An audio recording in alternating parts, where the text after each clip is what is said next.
Toxunacağımız mühüm bir məsələ gecə namazıdır. Əziz möminlər, doğrudur. Gecə namazı Qur'anın bəzi ayələrindən, Peyğəmbərimizin, imamlarımızın da bəzi hədislərindən görsənən budur ki, qismən çətinliyi var. Çünki isti yerdən qalxmaq, dəstəmaz almaq, yuxunun şirinliyini özündən uzaqlaşdırmaq hər möminin xüsusiyyəti deyil. Gecə namazı kamil müminin xüsusiyyətlərindəndir. 20-dən artıq gecə namazının faydası vardır. Bir neçə hədislə həmin o faydalara biz toxunaq. Birincisi budur ki, gecə namazını qılan şəxsi Allah öz dərgahında istiğfar əhli kimi yazar. İstiğfar əhli olmaq sıradan bir dərəcə deyil. Biz Qur'ana baxaq. Qur'an-ı Kərim Ali İmran 17-ci ayədə səhər vaxtı Allahdan bağışlanma diləyərlər. Qur'an bir neçə dərəcəni sadalayır. Sonuncu dərəcədə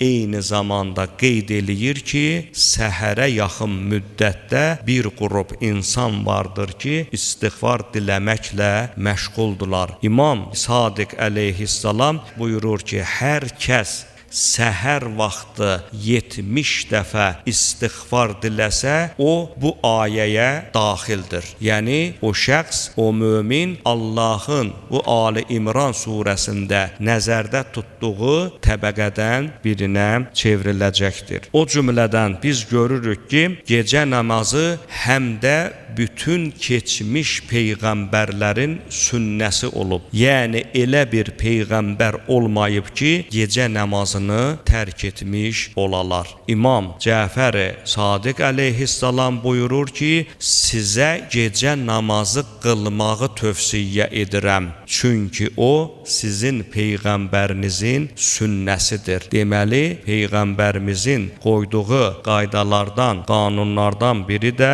heç şübhəsiz ki, gecə namazının qılınması olubdur. Hətta bəzi hədislərdə gecə namazı dünya və axirətin zinəti hesab edilir. Baxın, bir insan istəyər ki, zinətlənsin, gözəl ətirlər sürtsün, təmiz, gözəl, yaraşıqlı paltarlar geyinsin və s. Amma Peyğəmbərimiz, imamlarımız hər bir müminin zinəti kimi başqa əməlləri deyil, məhz gecə namazını tövsiyə ediblər. Yəni, istəyirsən ki, qiyamətin günündə məhşərə bərli, bəzəkli, nurani şəkildə gələsən, o zaman gərək gecə namazına xüsusi diqqət yetirəsən. Əziz möminlər, heç olmasa ay ərzində müəyyən bir müddəti mütləq gecə namazına ayırmağımız bizim üçün çox təkid edilmiş bir sünnədir. Əməl dəftərimizdə mütləq şəkildə gecə namazı olmalıdır, gecə namazı yazılmalıdır. İmam əleyhissalam mübarək kəlamında buyurur ki, oğul uşaq və dünya var dövləti dünya həyatının zinətidir. Amma gecə namazı isə axirətin nemətidir. Allah o neməti yalnız bir qrupda cəm etmişdir.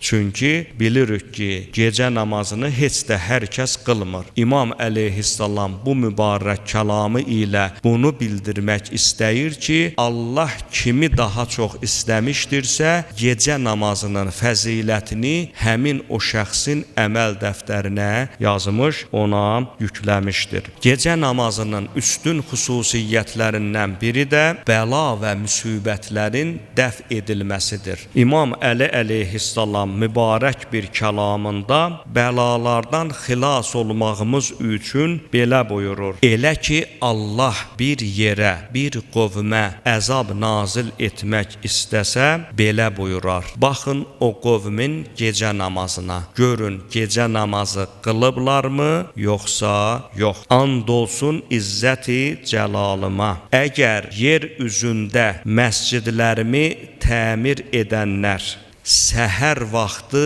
istiğfar diləyənlər olmasaydı, əzabımı onlardan əskik etməzdim. Deməli, bu iki xüsusiyyət, yəni məscidlərin təmiri, məscidlərə xidmət, belə deyək, bir də gecə namazına qalxmağımız nəinki özümüzə, ailəmizə, hətta hətta yaşadığımız məmləkətə belə ilahi əzabın, ilahi qəzəbin nazil olmasının qarşısını almaqdadır. Gecə namazının üstün xüsusiyyətlərindən biri də şeytanın hər növ məkr və hiləsindən amanda qalmaq üçün bizə verilmiş xüsusi bir silahdır. Bilirsiniz ki, Qur'anda bir neçə varlıqdan istiazə etməyimiz, yəni Allaha sığınmağımız tövsiyə edilib, onlardan birincisi məhz şeytandır. İmam əleyhissalam mübarək kəlamlarının birində məsum olmağımız üçün, məsum yəni günahdan uzaq olmağımız, günahdan qorunmağımız üçün gecə namazına sarılmağı bizə çox təkidlə tövsiyə edibdir. Buyurur ki, iblisin hiləsindən, onun ordusunun məkrindən qorunmaq üçün Allahı zikr edin. Allahın qorxusundan ağlayın və səhər vaxtı istiğfar diləyin. Daha çox gecə namazı mənasında başa düşülür. Ona görə ki, bildiyiniz kimi gecə namazından, vitr namazından sonra 70 dəfə istiğfar diləmək çox təkidlə tövsiyə edilmişdir. Gecə namazı fərz namazdan sonra ən üstün əməl, ən üstün namaz hesab edilir. Yəni, vacib namazlarımızdan sonra elə bir Allahın buyurduğu, Peyğəmbərin, məsumların tövsiyə etdiyi əməl yoxdur ki, gecə namazını üstələmiş ola. Peyğəmbər salavatullah mübarək kəlamlarının birində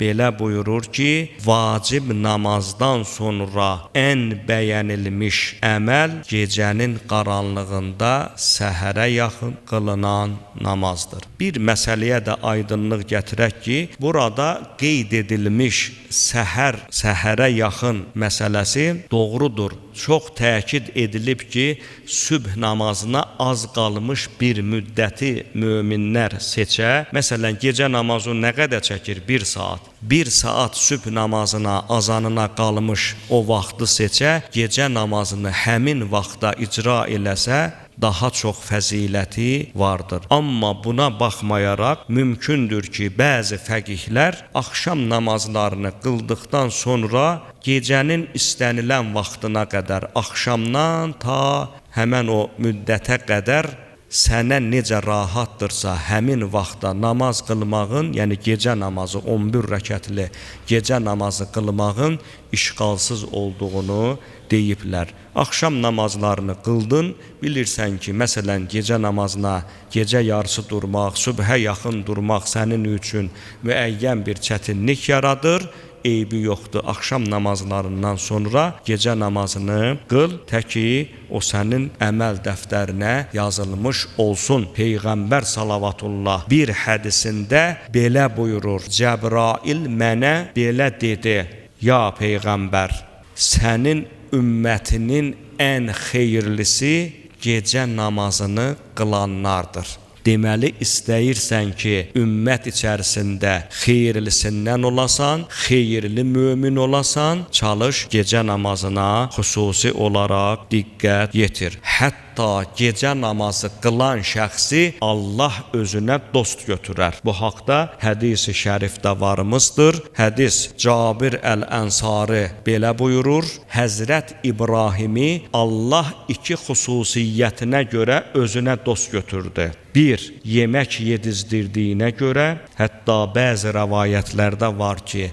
Həzrət İbrahim əleyhissalam heç vaxtı süfrəyə tək oturmazmış. Bəzi mənbələrdə göstərilir ki, bir gün Əli əleyhissalam hönkürdü ilə ağladı, yaxınlaşdırar, ya Əli, niyə belə ağlayırsan? Dedi, 1 həftədir qonağım yoxdur, süfrədə tək oturmuşam. Qorxuram ki, Allahım mənə qəzəbi tuta. Bu onu göstərir ki, mömin şəxsin əsl xüsusiyyətlərindən biri həm yedizdirməli və həm də gecə namazını qılmalıdır. İbrahim əleyhissalamın Allahın yaxın dostu olmasının 2 səbəbindən biri Peyğəmbərimiz buyurdu ki, o həzrətin heç vaxtı gecə namazını buraxmaması imiş. Gecə namazı elə bir mühüm əməldir ki, hədislərdə salih insanların adət-ənənəsi kimi təqdim edilib. Peyğəmbər salavatullah mübarək kəlamlarının birində gecə namazının bir neçə mühüm xüsusiyyətini sadalayır. Birinci yerdə qeyd edir ki, o salihlərin adət-ənənəsidir. Yəni istəyirsən ki, Allah səni salihlərdən qərar versin, gecə namazını qılasan. İkinci xüsusiyyət Allaha yaxınlaşmaq üçün ən mühüm vasitədir. Və İnne qiyamel leyli quribə iləllah. Peyğəmbər buyurur ki, gecə namazı Allaha yaxınlaşdırar bəndəni. Digər üçüncü mühüm xüsusiyyəti günahlardan amanda saxlayar. Dördüncü mühüm xüsusiyyəti isə bədəndə olan bütün pislikləri. Pislik yəqin ki, burada xəstəlik mənasındadır. Gecə namazı insanın sağlam olması üçün mühüm bir ibadət olduğu məsumlarımızda rəvayət olunmuşdur. Bir hədisdə isə bütün peyğəmbərlərin əxlaqı kimi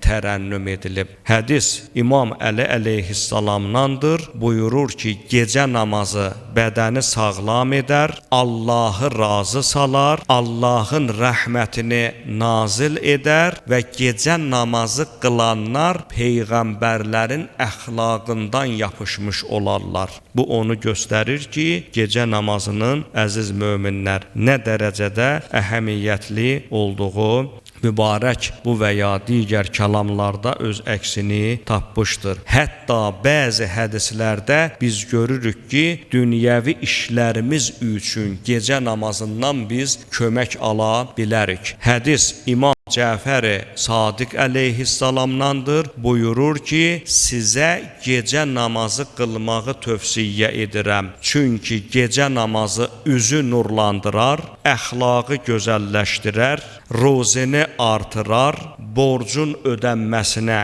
köməklik göstərər, qəm-kədəri sizdən uzaqlaşdırar və gözünüzün daha da aydın olmasını təmin edər. Burada gördüyünüz kimi bir neçə xüsusiyyət İmam Cəfər-i Sadiq əleyhissalamdan nəql edilmiş hədisdə gecə namazına şamil edilmişdir.